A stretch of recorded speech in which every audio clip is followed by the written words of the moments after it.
बहुत बहुत नमस्कार दोस्तों। आपका दोस्त यश सिंह बोल रहा हूँ। कैसे हैं आप? अब आते हैं असल मुद्दे पर।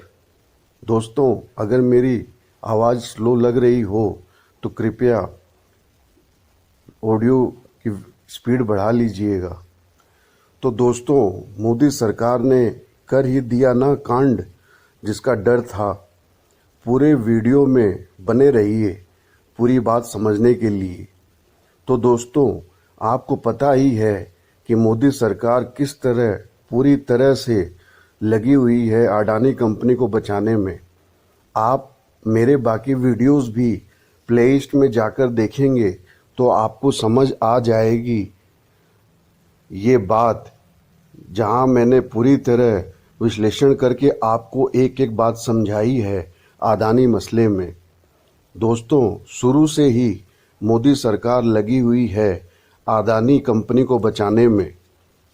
बीच विश्व की बड़ी बड़ी बैंकों ने एक्शन ले लिया अडानी ग्रुप के खिलाफ।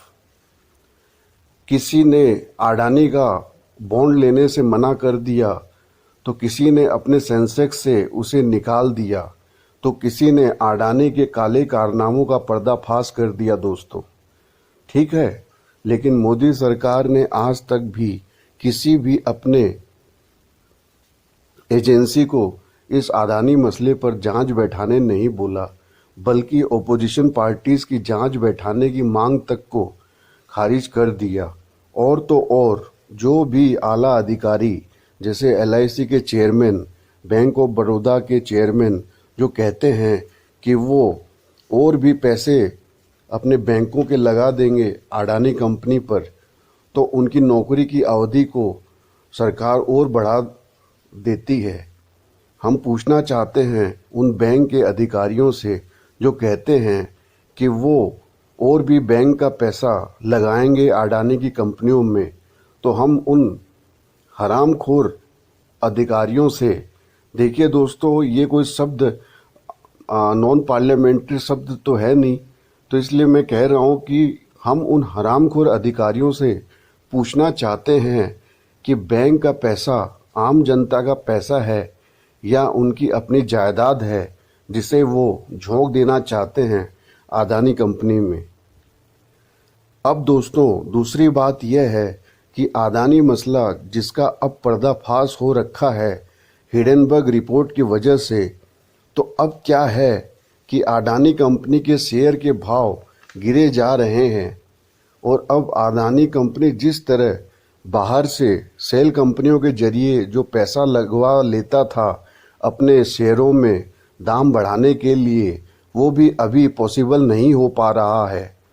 अच्छा, और न आम जनता भी अडानी शेयर्स अभी खरीद रही है। दोस्तों, तो कुल मिलाकर अडानी के शेयर्स के भाव गिरे जा रहे हैं दिन प्रतिदिन, ये तो आप देख ही रहे होंगे। अब ऐसा है कि इसके गिरते हुए भाव को रोकने के लिए कैसे भी अडानी शेयर्स की डिमांड बढ़ानी पड़ेगी शेयर बाजार में। तो अब मोदी सरकार ने ऐसा घटिया पैंतरा चला है जिसकी आप कल्पना भी नहीं कर सकते हैं। अब मोदी सरकार ने कहा है सेबी को कि अडानी के शेयर्स को उस इंडेक्स में लाया जाए जिससे बाजार उठता है या गिरता है। अब अडानी शेयर्स को इंडेक्स शेयर्स का दर्जा दे देने से क्या होगा दोस्तों, कि जो भी mutual fund shares, mutual fund schemes जो इंडेक्स फंड या इंडेक्स प्लान बोलकर आपसे पैसा लेते हैं, अब उन सारी म्यूचुअल फंड्स के इंडेक्स फंड्स को पैसा लगाना पड़ेगा अडानी शेयर्स में। तो उनको बहुत ज़रूरी हो जाएगा अडानी शेयर्स में पैसा लगाने के लिए, क्योंकि यह अनिवार्य होता है कि अगर आप इंडेक्स फंड प्लान बोलकर इन्वेस्टर से अपने म्यूचुअल फंड में पैसा लेते हैं तो उस पैसे को इंडेक्स कैटेगरी के शेयर्स में लगाना ही होता है। तो इस वजह से चूंकि अडानी के शेयर्स भी इंडेक्स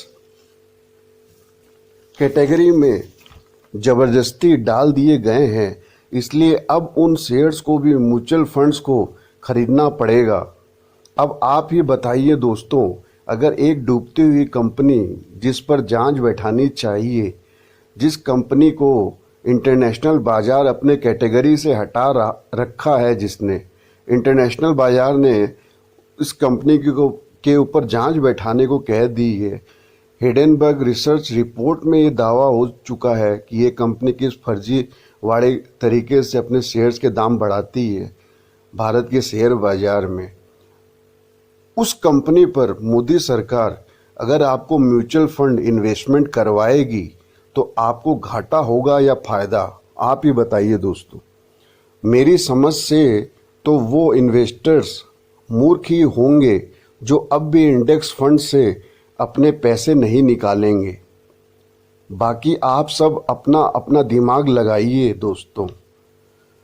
मैं इससे ज़्यादा कुछ नहीं कह सकता, आप अपने विवेक से फैसला करिए। मैं यहाँ कोई भी इन्वेस्टमेंट की सलाह नहीं दे रहा हूँ। बस जो निकम्मापन मोदी सरकार कर रही है, जिससे आम लोगों का अहित हो रहा है, रिस्क बढ़ रहा है, मैं उसकी बात आपको बता रहा हूँ दोस्तों।